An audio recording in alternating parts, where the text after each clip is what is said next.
निकलने वाला था, बस इस उम्मीद पे ले लिया तो नहीं निकला। बोले महाराज नहीं निकला, नेताओं ने दूसरी तरफ से निकाल दिया। होता है सर। बस बेटा मैं जमानत लेता हूं तुम्हारी, मैं तुम्हारी बोली कैंसिल कराई, मैंने कई जगह कैंसिल कराई। तो वो कहता महाराज जी पाप कितना लगेगा? मैंने कि बिल्कुल नहीं, गारंटी मेरी है। बस तुम्हें पश्चाताप होना चाहिए कि मैं धर्म का कार्य करने गया और कर नहीं पाया। जाओ तुम्हारा ऐसी अमीर के, एक ऐसे अमीर के यहां जन्म होगा जिसकी बात मैंने कही, जो पिता तुम्हारे जन्म पर करोड़ों मुद्राएं दान बोलेगा। वो उसने नहीं बोला है, पूर्व भव का जो बेटा गर्भ में आया है, पूर्व भव के बेटे का जो जन्म हुआ है, उसकी अतृप्त भावना में बुलवाया है कि पापा बोलो। जब तुम्हें कोई भी धर्म कार्य करने की थोड़ी भी उम्मीद हो तो ना का स्टे मत लगाना, मना नहीं करना। महाराज नहीं बन पाया तो कोई बात नहीं। हमारे यहां हंसी मजाक में भी दो उदाहरण मेरे शास्त्रों में आते हैं। एक कन्या को निकांक्षित अंग में है संभवतः अनंतमती, पिताजी और मां दोनों जने महाराज के पास बैठे थे, तो उनसे कह रहे थे महाराज जी अष्टांग का पर्वों का हम संयम ब्रह्मचर्य व्रत लेना चाहते हैं। तो महाराज ने कहा और मम्मी पापा ने कहा तुझे क्या नियम लेना है? उन्होंने कहा जो पापा ने लिया वही मेरा मम्मी ने लिया। अब वो कुछ जानती नहीं बच्ची, वो ले लिया। मम्मी पापा ने कहा ले ले ले जो लेना हो ले ले। अब बड़ी होने के बाद मम्मी पापा ने कहा बेटा अब तेरी कुंडली निकालूं? बोले कुंडली काहे की पापा? आपने तो ब्रह्मचारी व्रत दिलवाया था। बोले मैंने कब दिलवाया? मैंने कब दिलवाया? मैंने तो तेरे से हंसी मजाक में कहा था यूं। वो कहती पापा क्या व्रतों के साथ भी हंसी मजाक होती है? क्या नियम के साथ भी हंसी मजाक होती है? एक छोटी सी कन्या, अबोध कन्या जो कुछ नहीं जानती, लेकिन बस महाराज ने कहा, अपने पापा ने लिया जी मेरा भी नियम। सबने समझा ये क्या हंसी मजाक है, बच्ची है, कुछ ध्यान नहीं दिया। बड़े होने के बाद वो पिताजी को, पिताजी बेटा हमने तो अष्टांग का पर्वों के दिन का व्रत लिया था। बोले पापा यहाँ ये खुलासा नहीं हुआ था, मैंने नहीं सुना। हमने तो इतना सुना है कि आपने ब्रह्मचर्य व्रत लिया है। मैं ब्रह्मचर्य जानती भी नहीं थी, अब जानने लगी हूं। मैंने तो नियम ले लिया था, तो मैंने तो पर्व का लिया था। बोले ये खुलासा नहीं हुआ था, हमने नहीं सुना, हमने नहीं सुना। मम्मी पापा ने बेटा उतनी उम्र में, कोई छोटी उम्र में महाराज के पास ले गए। महाराज से भी कहा महाराज जी आप अब मुकरो मत, आपको देते समय सोचना चाहिए देते। और आपने भी नहीं कहा था कि अष्टांग का पर्व, आपने कहा हाँ बेटे ठीक तेरा भी नियम है। ओहो क्या नियम पाला महानुभाव, क्या नियम पाला। अबोध दशा में, बालक दशा में, जब कोई ज्ञान नहीं है, हंसी मजाक में व्रत लाया और बच्ची ने कह दिया व्रत के साथ कोई हंसी मजाक धर्म के साथ नहीं होती। फिर उसके ऊपर कितने संकट आए, अपहरण हो गया, कहाँ कहाँ गई पूरी कहानी आप पढ़ लेना। लेकिन हंसी मजाक में भी मुंह से निकला हुआ वाणी ऐसी सत्य हुई, ऐसी सत्य हुई कि बाद में वो महान आर्यिका बन करके, आर्यिका संलेखना व्रत धारण करके और स्वर्ग में जाके आज पुरुष पर्याय में है, मोक्ष जाएगी हंसी मजाक में।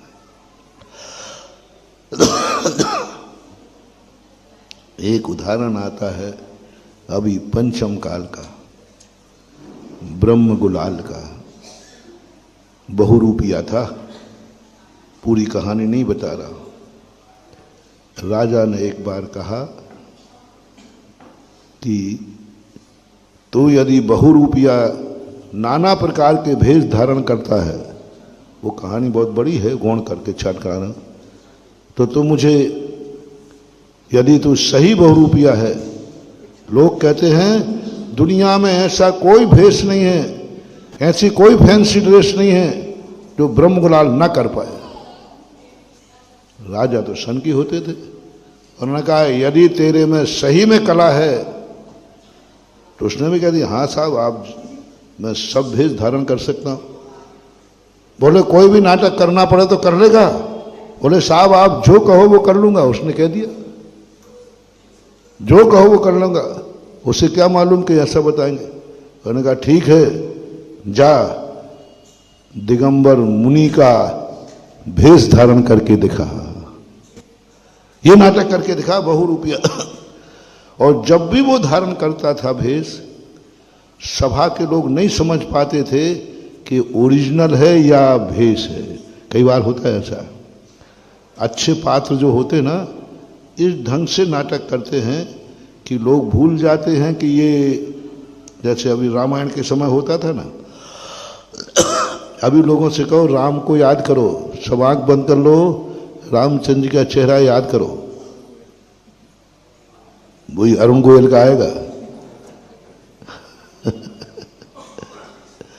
क्योंकि वो दिमाग में बैठ गया, सीता में वही दीपिका आएगी। ऐसे ही वो ब्रह्मगुलाल था। जब भी कभी कोई भी यदि भेष धारण करेगा, सभा भूल जाती थी कि नकली है कि असली है।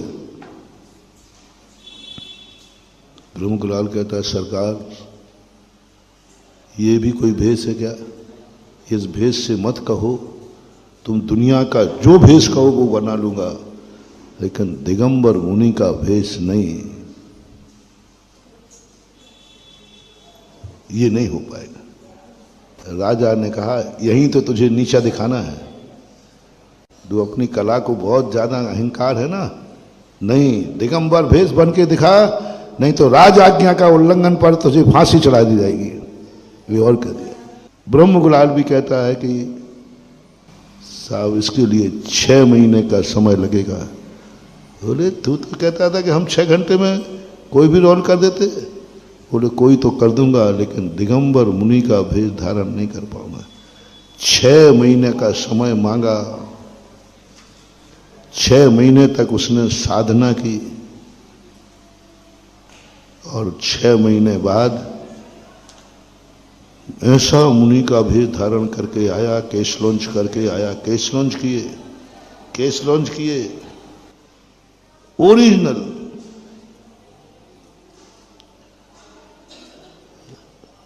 राजा के दरबार में तो आ नहीं सकता, दरबार में आता तो पकड़ा जाता। मुनिराज दरबार में कैसे आ गए?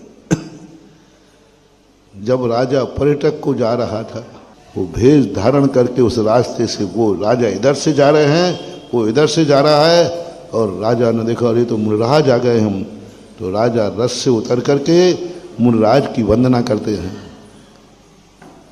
और ओहो धन्य हो मुनिराज, जय हो जय हो। जैसे ही पैर छूने लगे, ब्रह्मगुलाल ने पैर हटा लिया। राजन बोले तुम ब्रह्मगुलाल है? बोले मैं देख करके ही समझा ओरिजिनल, मैं तो समझ नहीं पाया कि तू ब्रह्मगुलाल है। राजा ने कहा मान गए तुझे, तू जो भी आज तक भेष धारण किया सब असली लगे, आज भी मैंने तो तुझे असली मुनि मान करके नमस्कार किया है,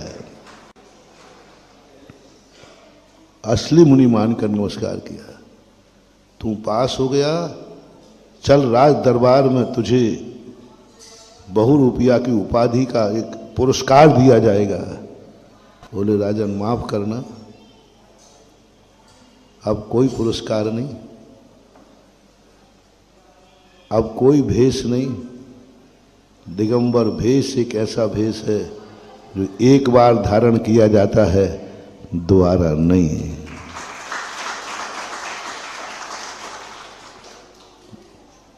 बोले ये तो मजाक थी, ये तो बहुरूपिया था, ये तो नाटक था। बोले सारे नाटक बार बार हो सकते हैं, लेकिन दिगंबर भेष का नाटक तो एक ही बार खेला जाता है, द्वारा नहीं। और बहुरूपिया,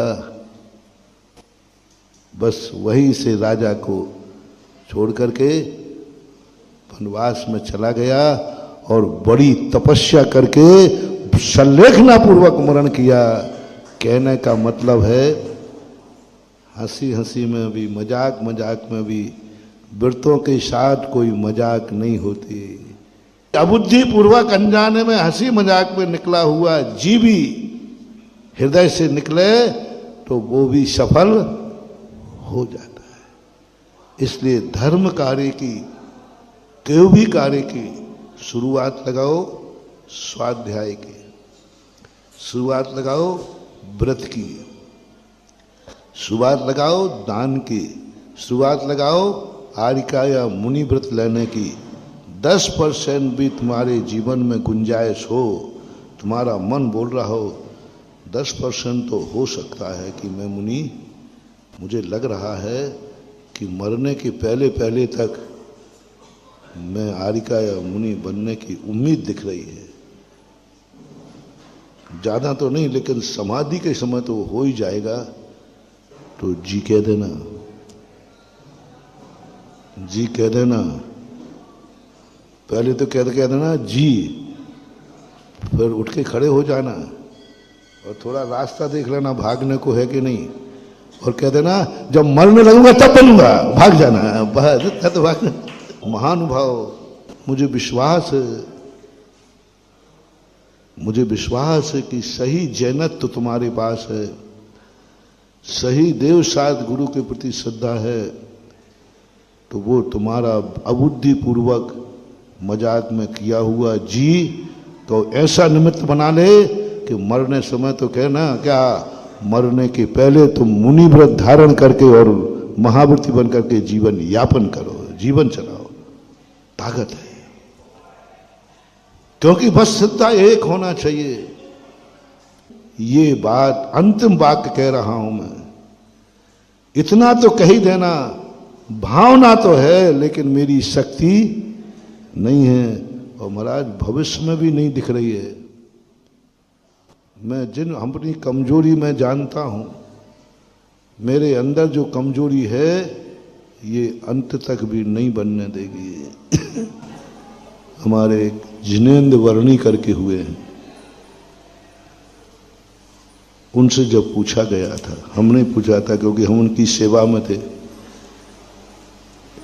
समाधि के समय ईश्वरी के अंदर, तो हमने कहा, मैं एलक था, वो छुल्लक जी थे, मैं उनकी सेवा में 2-3 महीने उनकी अच्छी सेवा की सल्लेखना के में।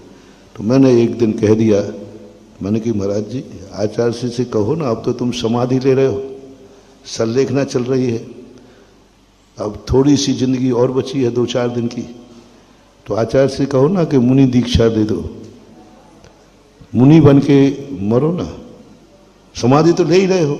बहुत अच्छी उत्कृष्ट समाधि, उत्कृष्ट समाधि थी उनकी।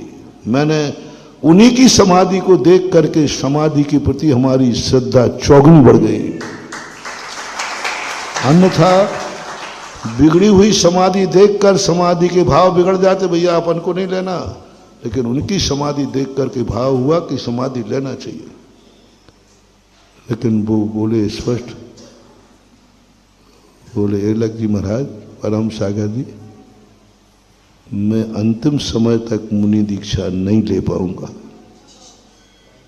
अब देखना, सल्लेखना ले रहे हैं, चारों प्रकार के अन्न जल का त्याग कर दिया, 3 दिन बचे, आज उन्होंने सब त्याग कर दिया, अन्न जल का सब त्याग कर दिया।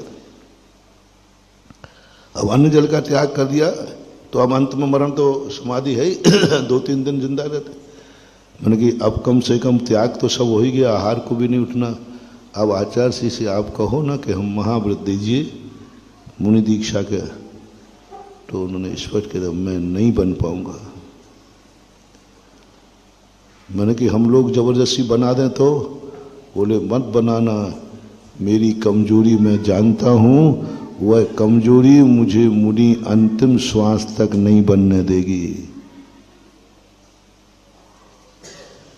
अंतिम श्वास तक मैं इस भाव में नहीं बन पाऊंगा, मेरी कमजोरी मुझे मालूम है, और वो कमजोरी आगम सहमति नहीं देगा मुनि बनाने की। आप भी नहीं बनाओगे, आचार्य से भी नहीं बनाऊंगा, और मैं भी नहीं बनूंगा। उस कमी को मैं बताऊंगा नहीं। लेकिन मैं ये कहना चाहता हूं कि जब बिल्कुल ही उम्मीद खो बैठे हो तो उनके लिए मैं कहता हूं, तो फिर मैंने ही कहा था भावना तो है कि नहीं, मैंने क्या पता मिथ्या दृष्टि हो तो नहीं, भावना तो 100% है, 100% है। और जीवन में पश्चाताप है कि मैं क्षुल्लक बन गया, मैं समाधि ले रहा हूं लेकिन मुनि नहीं बन पा रहा हूं, इसका दुख है और भावना है। हमने आचार्य श्री को बताया, महाराज जी हमने ऐसी ऐसी महाराज से बात की, तो आचार्य श्री कहते भावना तो है ना, मुनि की भावना तो बहुत है, और वो ये भी कह रहे हैं नहीं बनने का मुझे खेद है। आचार्य श्री कहते बस हो गया, नहीं बनने दो, बस। वो जाते ही सीधा विधेय क्षेत्र में जाकर के और 8 वर्ष अंतर मुहूर्त में मुनि बनेंगे, क्योंकि मजबूरी में नहीं बन पा रहे हैं, बाकी बनने की भावना तो है ही। इसी प्रकार मैं आपसे कह रहा हूं, किसी भी धर्म कार्य को, अच्छे कार्य को करने ना कर पाओ, जिंदगी में करने की बिल्कुल उम्मीद भी नहीं है, तो भी भावना को मत गौण करना। ये भाव तो कर ही लेना, भावना तो है और नहीं करने का मुझे, बोलो ना, नहीं बनने का मुझे खेद है। बस ये 2 बातें कर लेना, ये 2 बातें तुम कर लो तो मैं तुम्हारी जमानत ले लूंगा और अगले भाव में वो सारी मजबूरियां दूर कर दूंगा। जिन मजबूरियों के कारण आज तुम नहीं बन पा रहे हो, वे सारी मजबूरियां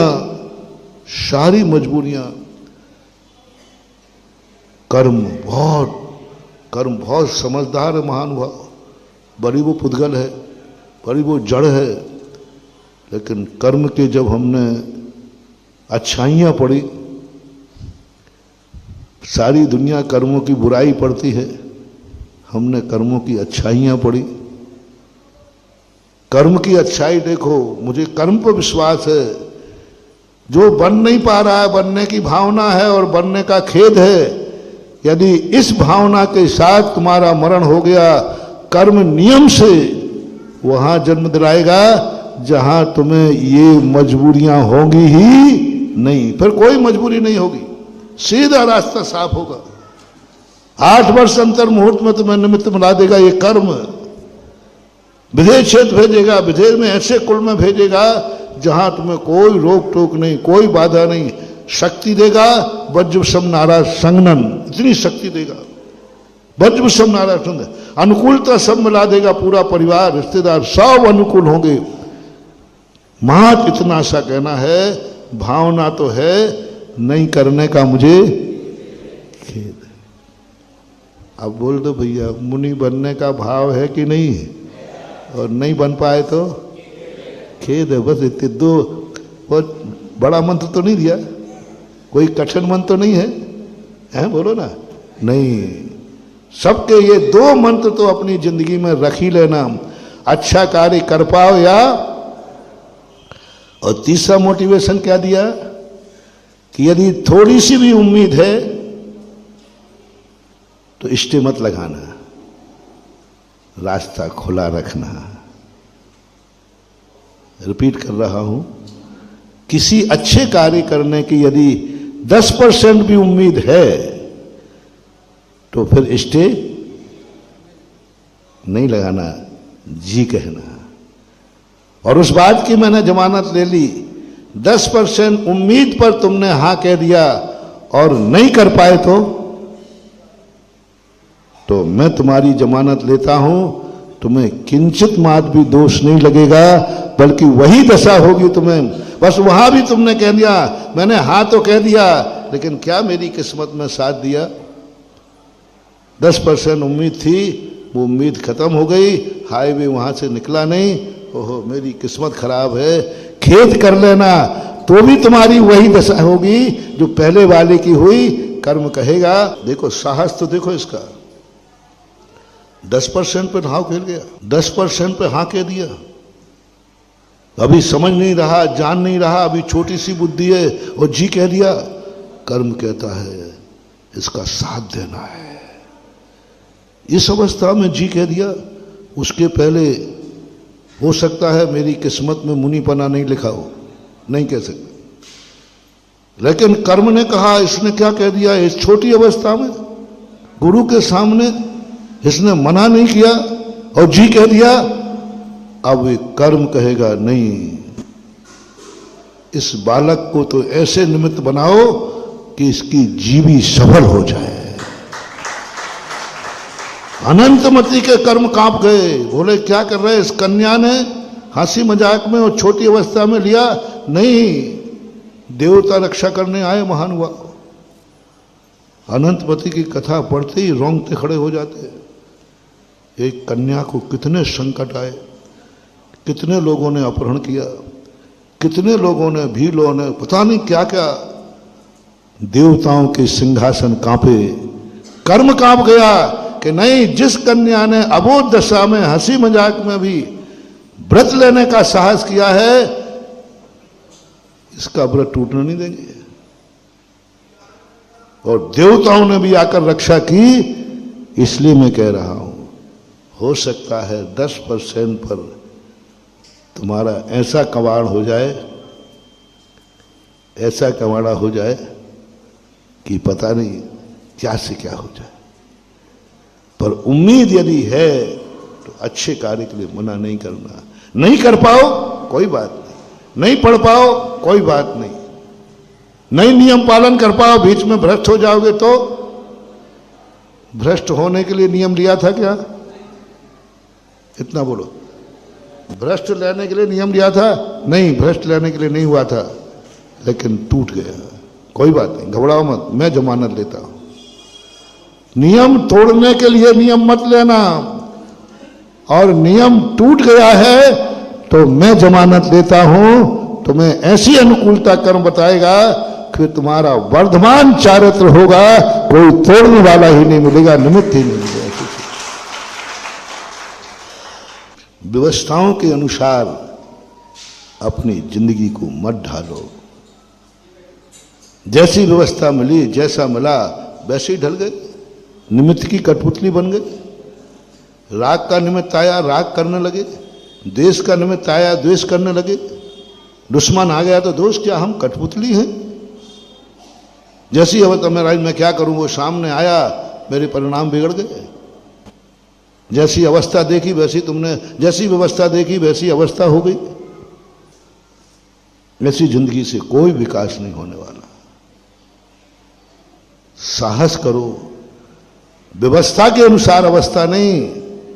मैं वो सम्यक दृष्टि हूं कि अवस्था के अनुसार व्यवस्था होगी। मेरी जो अवस्था है, जो अवस्था में बनाऊंगा, जैसा जीवन बनाएगा वैसा कर्म को चलना पड़ेगा। मैं कर्म की कठपुतली नहीं है, कर्म मेरी कठपुतली बनेंगे। मैं दुश्मन की अनुसार द्वेष नहीं करूंगा, दुश्मन मेरे अनुसार चलेगा। करो क्या करना है। अवस्था को, यही है सम्यक दर्शन। इसी को बोलते हैं पुरुषार्थ, इसी को बोलते हैं अपने जीवन की उमंग, इसी को बोलते हैं विकास।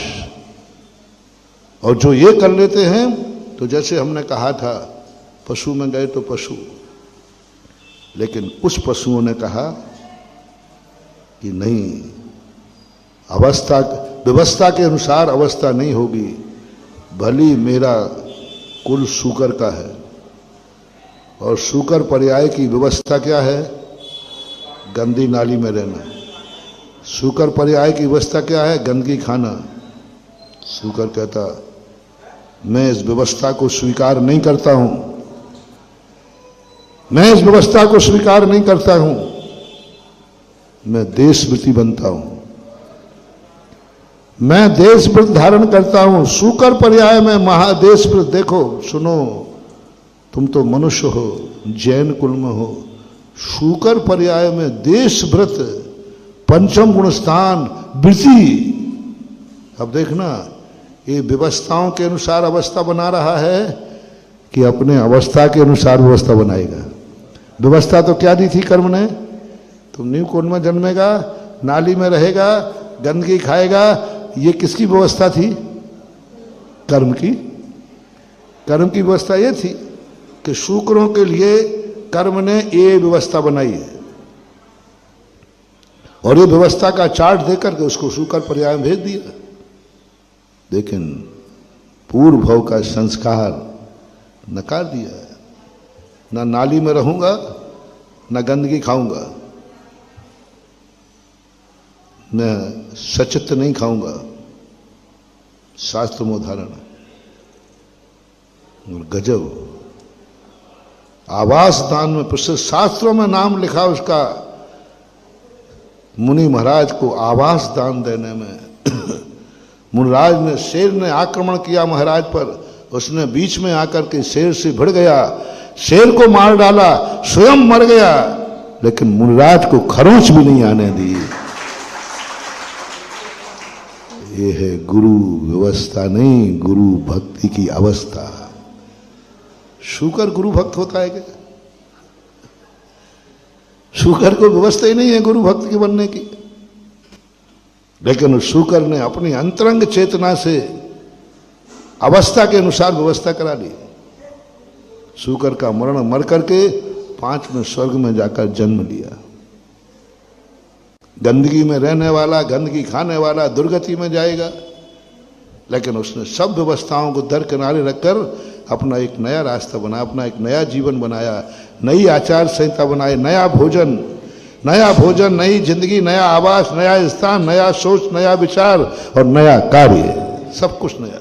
उसकी जिंदगी में तो सब कुछ नया था, वो नाली में नहीं गया। उसने जिंदगी में जब से होश संभाला, गंदगी नहीं खाई, नया सोच, नया विचार, नया सब कुछ नया कर लिया। और जो एक वृत्ति को अच्छे स्थान को मिलता है, 5 शेर भी हमारे यहां, शेरों ने संलेखना की। वो शेर, मुनि महाराज का देखो हौसला, देखो। एक हिंसक प्राणी की व्यवस्था है कि तू मांसाहारी रहेगा, कमजोर जानवरों को मार के खाएगा, यही तेरी आजीविका है। साहब मैं शेर बना रहा हूं, तो शेर का जीवन कैसे चलेगा? बोलो, शेर का जीवन क्या है? कमजोरों को मारो, खाओ, ये उनकी व्यवस्था है। शेरों की व्यवस्था प्रकृति ने दी है कि तुम मार के खाओ जानवरों को, और वो खाने लगा। दो मुनिराज आकाश से आए, बोले, हो भावी तीर्थंकर, क्या कर रहे हो? क्या कर रहे हो? क्या कर रहा हूं? शेर की जो व्यवस्था है वह कर रहा हूं। शेर को मांसाहार चाहिए तो मांसाहार कर रहा हूं, हिरण को फाड़ के खा रहा था। जब मुनिराज ने आज जैसा प्रवचन दिया, नहीं, जिसकी होनहार अच्छी होती है वो व्यवस्था के अनुसार अवस्था नहीं बनाता है, अवस्था के अनुसार व्यवस्था बनाता है। अपनी अवस्था बनाओ, क्या चाहिए? मैं क्या बनाऊं, मेरी शेर है हुए? नहीं, अवस्था बनाओ। ऐसा उपदेश दिया, वो वृत्ति बन गया।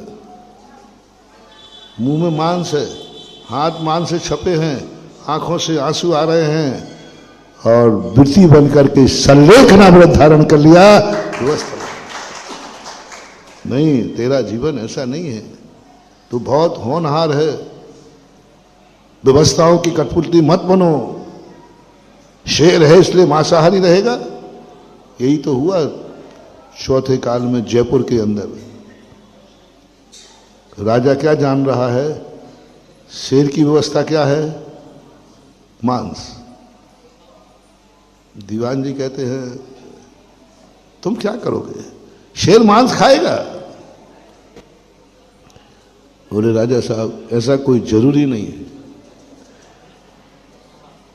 और देख लीजिए, अमरचंद दीवान जी ने जब शेर को संबोधन दिया, शेर को उपदेश दिया, तुम्हारी व्यवस्था तो मांस की ही है और राजा ने व्यवस्था कर रखी है, लो व्यवस्था के अनुसार मैं तुम्हारे सामने हूं।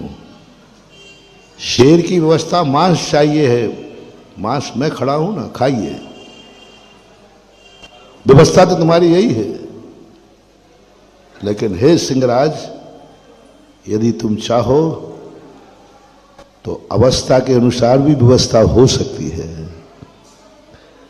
व्यवस्था के अनुसार भी तुम्हारी अवस्था है तो मैं खड़ा हूं। तुम्हारी व्यवस्था यह है कि मांसाहार चाहिए तो मांसाहार की व्यवस्था है, और अवस्था के अनुसार व्यवस्था चाहिए है तो ये दूध रखा है कढ़ाई में और जलेबी रखी है, ये अवस्था के अनुसार व्यवस्था है और व्यवस्था के अनुसार है। और खड़े हो गए दीवान जी कि अवस्था तो ये है, तो मुझे खा ले, पेट भर ले। लेकिन ध्यान रखना सिंहराज, अवस्था के अनुसार जिंदगी चलाओगे, व्यवस्था के अनुसार जिंदगी चलाओगे तो कभी दुर्गति से ऊपर नहीं उठ पाओ। पापी थे, पापी हो और पापी, गंदे थे, गंदे हो और गंदे ही रहोगे। क्या दीवान जी ने उसको उपदेश दिया? व्यवस्थाओं के अनुसार जिंदगी जी रहे हो, थोड़ी अवस्था में बढ़ो। अवस्था के अनुसार व्यवस्था करके भी लाया हूं। यदि तुम अपनी अवस्था अहिंसक मान लो तो मैं शेर हूं, मैं कैसे अहिंसक बन सकता हूं? बन सकते हो। और अहिंसा के अनुसार बन गया तो मेरी व्यवस्था कैसे होगी? ये रखे, बताओ, शेर ने व्यवस्थाओं को एक्सेप्ट किया कि अवस्था के अनुसार दूध पी लिया? ये तो पंचम काल की कथा है। अवस्था के अनुसार, व्यवस्था के अनुसार, अवस्था के अनुसार शेर चुपचाप जाकर दूध पी गया, जलेबी खा ली और पिंजड़ा का दरवाजा खोल दिया। सेठ के साथ में पीछे पीछे, दीवान जी के पीछे पीछे शेर चल रहा है और सारे जगत को अभय दान दे रहा है, कह रहा है कि देखो ये हैं किस्मत की बदलने के तरीके। आपका समय हो गया, आज इतने ही। महावीर भगवान की